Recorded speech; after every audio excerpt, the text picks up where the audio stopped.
ओम शांति 22/2/2024। आज की मुरली से चिंतन। सबसे पहले BK चार्ली भाई। ओम शांति। शिव बाबा निराकार है तो हमें भी निराकार बनना है। शिव बाबा हमें आप समान बनाने आए हैं। निराकार अर्थात शिव बाबा आत्मा है तो वो हमें आत्मा बनाने आए हैं। अपने को आत्मा समझना, शरीर नहीं समझना, इसे कहते हैं जीते जी मरना। तो हमें अब जीते जी मरने का अभ्यास करना है, अपने को आत्मा समझना है। इस अभ्यास से क्या होगा, हमारा ममत्व है जो भी वस्तुओं में, व्यक्ति में, वो निकलता जाएगा। जैसे शिव बाबा शरीर में आते हैं ब्रह्मा बाबा के और हमें ज्ञान सुनाते हैं, परंतु उनको शरीर का भान नहीं है कि मैं शरीर में आया हूँ। वो अपने को क्या समझते हैं, आत्मा समझते हैं, और आत्मा समझ के ही वो हमें ज्ञान सुनाते हैं। तो वैसे भी हमें भी अपने शरीर का भान निकालना है।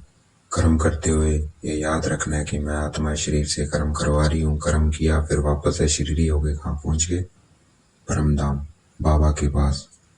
तो कर्म करते शरीर में आ रहा है और ये स्मृति रहे कि मैं आत्मा शरीर से करवा रही हूँ। जैसे शिव बाबा आके कर्म करते हैं ब्रह्मा बाबा के शरीर में, लेकिन उनको भान नहीं रहता है कि मैं, ये मेरा शरीर है या मैं शरीर में आया हूँ। तो वैसे ही हमें अब करना है, अपने को शरीर से न्यारा समझना है। इसको ही कहते हैं जीते जी मरना। और जितना हम अपने को आत्मा समझ के चलेंगे उतना देहधारियों में ममत्व नहीं रहेगा। जो देहधारियों की तरफ अट्रैक्शन है हमारी, वो खत्म हो जाएगी। तो ज्यादा से ज्यादा हमें अपने आप को आत्मा समझना है। सबसे आगे बाबा ने कहा सबसे ऊंची मंजिल क्या है। सबसे ऊंची मंजिल यही है कि अपने को आत्मा समझना और दूसरों को भी आत्मा समझना, आत्मा भाई भाई समझना। यही सबसे ऊंची मंजिल है। तो इस ऊंची मंजिल पे रहना है हमने।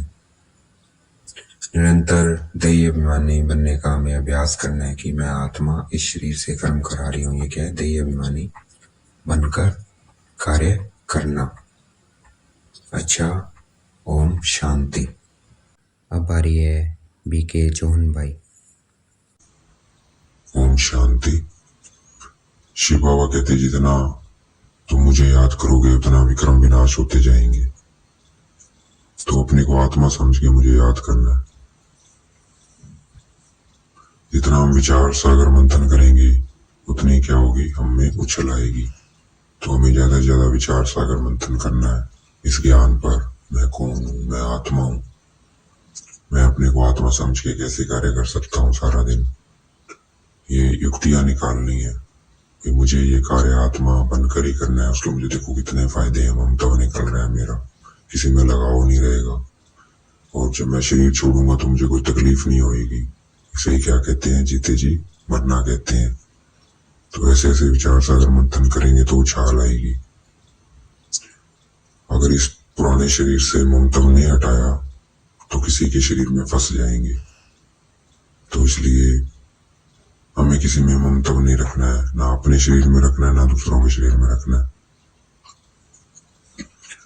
ऊंचे से ऊंचे परमपिता परमात्मा है, क्योंकि वो सबसे ऊंची जगह रहते हैं, परम धाम में रहते हैं, सबसे ऊंचे रहते हैं। तो इसलिए वे सबसे ऊंचे हैं। अव्यभिचारी भक्ति कहते हैं एक को याद करना, एक से ज्यादा को याद करना वह अभिचारी भक्ति कहते हैं। तो सबसे पहले क्या होती है, अव्यभिचारी भक्ति शुरू होती है। तो ऊपर से हम सिर्फ एक शिव बाबा को याद करते हैं सबसे पहले, फिर देवी देवताओं को अपने को ही पूजना शुरू करते हैं। पूज्य सो पुजारी बन जाते हैं। अगर हमें उच्च पोजीशन पानी है तो इस शरीर से ममत्व निकालने का अभ्यास करना है, हमें प्रैक्टिस करनी है दैहिक अभिमानी की। तो ऊंची पोजीशन पाएंगे, आत्मा भाई भाई की दृष्टि रखेंगे। जितना हम सतो प्रधान बनते जाएंगे उतना कशिश होगी। पवित्र आत्मा से ही सतो प्रधान आत्मा ही कशिश करती है। जैसे ब्रह्मा बाबा में कशिश क्यों होती है, लोग क्यों आए इनकी तरफ, क्यों अट्रैक्ट हुए, क्योंकि इसके अंदर एवर प्योर आत्मा शिव बाबा आते थे, इसलिए कशिश हुई। तो जितना हम प्योर बनते जाएंगे उतनी कशिश होगी, उतनी ज्यादा क्या है फॉलोवर्स बनेंगे। जितनी ज्यादा पवित्रता उतनी ज्यादा फॉलोवर्स, पवित्रता कम तो फॉलोवर्स कम। तो ये देख लेना कि मेरे फॉलोवर्स कितने हैं। जितने आपके फॉलोवर्स उतनी आपकी पवित्रता। फॉलोवर्स कम है तो इसका मतलब पवित्रता कम है। तो पवित्रता को बढ़ाना है, फॉलोवर्स अपने आप बढ़ जाएंगे। अच्छा, ओम शांति। अब बारी है बीके सोफिया बहन। ओम शांति। शिव बाबा एवर प्योर है, तो इसलिए उनसे कशिश होती है। सन्यासी भी पवित्र रहते हैं, परंतु ये शिव बाबा जितने पवित्र नहीं रहते हैं, तो इसलिए शिव बाबा की सबसे ज्यादा कशिश है। सब याद किसको करते हैं? शिव बाबा को याद करते हैं, क्योंकि वो एवर प्योर है। भक्ति मार्ग के सन्यासी के भक्ति मार्ग आदि के शास्त्र सुनाते हैं, परंतु शिव बाबा आके हमें ब्रह्मा द्वारा सभी वेद शास्त्रों का सार सुनाते हैं। और विष्णु के नाम से ब्रह्मा निकला, अर्थात विष्णु का 84वां जन्म क्या है? ब्रह्मा है। फिर ब्रह्मा के हाथ में शास्त्र दिखाए, अर्थात परमपिता परमात्मा आकर ब्रह्मा के थ्रू हमें सभी शास्त्रों का सार समझाते हैं। भक्ति में भी हम दान पुण्य करते हैं, वे अगले जन्म में अच्छा घर मिले, अच्छा मिले, अच्छे के लिए फ्यूचर मेरा बहुत अच्छा हो, दान पुण्य करते हैं। वो क्या हद का दान पुण्य है, उसे सिर्फ एक जन्म मिलता है, और ये है भेद का दान पुण्य। तो दान पुण्य तो करना ही है, लेकिन भेद का करेंगे तो ज्यादा फायदा है। तन मन धन सब इस ईश्वर सेवा में लगाएंगे तो कितने जन्म मिलेगा? 21 जन्म मिलेगा। 21 जन्म क्या, पूरे मेरा कहना है कि पूरे 84 जन्म मिलेंगे उसको। तो हमें अपना सब कुछ ट्रांसफर करना है, नई दुनिया में सफल करना है, तन मन धन को सेवा में लगाकर। हम जो कुछ भी करते हैं उसका अहंकार नहीं आना चाहिए कि मैंने इतना किया, नहीं। तन मन धन जब शिव बाबा को दे दिया, तन भी बाबा का, धन भी बाबा का, मन भी बाबा का, तो कराने वाला कौन है? शिव बाबा है। तो अहंकार आना ही नहीं चाहिए। कराने वाला कौन? शिव बाबा। रावण संप्रदाय कितनी जनसंख्या है उसकी? 850 करोड़ है जनसंख्या। और राम संप्रदाय कितने होंगे? सिर्फ 9 लाख। अरे 9 लाख है, धरती के सितारे हैं। तो हम किस में आते हैं? हम राम संप्रदाय 9 लाख में आते हैं, और हम भगवान के साथ हैं, भगवान हमारे साथ है। अगर हम ये कहते हैं कि ये बहुत मीठा है, ये बहुत मीठा सुनाता है, ये बहुत मीठा सुनाती है, ये मुरली बहुत अच्छा सुनाती है, तो ये क्या? ये माया का वार है। माया लालच देती है, तो इस वार में नहीं आना है, इसको परिवर्तन करना है। मीठा क्या है? शिव बाबा का ज्ञान है, ये मीठी आत्मा है, ठीक है। तो ऐसे ऐसे उसको परिवर्तन करना है, माया के वार में, लालच में नहीं आना है। अच्छा, ओम शांति। आगे बाबा ने कहा हमें फरमानदार बनना है, ना फरमानदार नहीं बनना है। तो हमें सिर्फ एक शिव बाबा को याद करना है। शिव बाबा ब्रह्मा तन में आता है, तो ब्रह्मा को भी नहीं याद करना है। अगर इस शरीर को याद करते हैं तो ये क्या है? ना फरमानदार है, वो फरमानदार नहीं है, बाबा का वफादार नहीं है। तो हमें एक शिव बाबा को याद करना है, क्योंकि शिव बाबा से ही हमें, अगर हम अपने को आत्मा समझेंगे, आत्मा समझ के आत्मा शिव बाबा को याद करेंगे तो पाप कटेंगे, और अगर हम देह को याद करेंगे तो पाप नहीं कटेंगे, और बाबा का फरमान नहीं मानते हैं तो और ही पाप चढ़ेंगे। तो हमें किसी देह को याद नहीं करना है। भक्ति मार्ग में भूतों को याद करते हैं, परंतु यहाँ तो हमें सिर्फ एक शिव बाबा को याद करना है, अपनी नहीं चलानी है। जो अपनी चलाते हैं, शिव बाबा को याद नहीं करते हैं, तो उनकी गतिमति क्या होगी? तो बाबा को फॉलो करना है।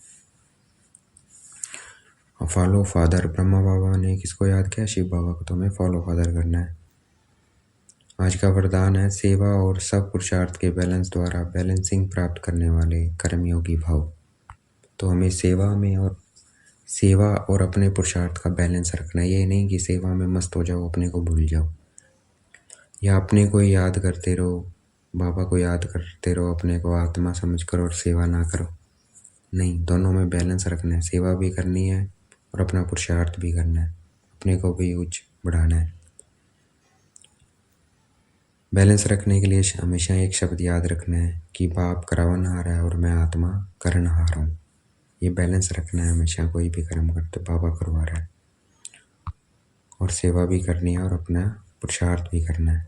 आज का स्लोगन है, नज़र से निहाल करने की सेवा करनी है तो बाप दादा को अपनी नज़रों में समा लो। तो हमें बाबा को अपनी नज़रों में समाना है। अगर किसी को नज़रों से निहाल करना है, जितना हम बाबा को याद करेंगे और किसी को दृष्टि देंगे तो उसका कल्याण हो जाएगा। तो इसलिए बाबा को अपनी नज़रों में समाना है। अच्छा, ओम शांति। अब 1 मिनट हम योग करेंगे, देखेंगे, अपने आप को शांत करेंगे। सबसे पहले अपने पैरों को बिल्कुल शांत करेंगे, देखेंगे, बिल्कुल छोड़ देना उनको हल्का, हाथों को बिल्कुल हल्का, शरीर को, मुख, आंखें बिल्कुल हल्का, और केंद्रित करना है प्रकृति के मध्य में। I am point of light. अपने को देखना है, थोड़ी देर अपने पे ध्यान देना है, अपना बिल्कुल ध्यान यहाँ केंद्रित करना है और शरीर को भूलते जाना है।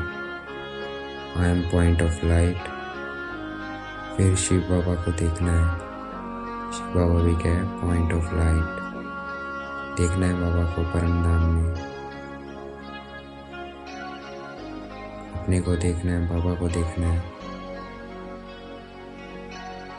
जितना हो सके इसी स्वरूप में रहना है, बाबा को समा लेना है। चलते फिरते कर्म करते बाबा को समाये रखना आँखों में। फिर हम किसी को दृष्टि देंगे ऐसी स्थिति में तो उसका क्या हो जाएगा? वो निहाल हो जाएगा।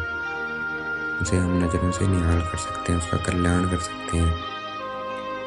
ऐसी स्थिति में रहेंगे तो जो भी हमारे नज़रों के सामने आएंगे उनका कल्याण होता जाएगा,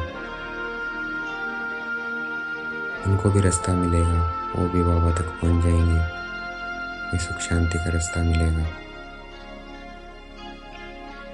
तो ये आज सारा दिन ये स्लोगन याद रखना है और ये अभ्यास करते रहना है, और वरदान याद रखना है कि हमें सेवा और सब पुरुषार्थ का बैलेंस रखना है। तो इसमें सेवा भी हो रही है और अपना पुरुषार्थ भी हो रहा है, दोनों का बैलेंस है इसमें, इस स्थिति में। तो इसी में रहना आज हमें चलते फिरते। अच्छा, ओम शांति। शुक्रिया मीठे बाबा, शुक्रिया।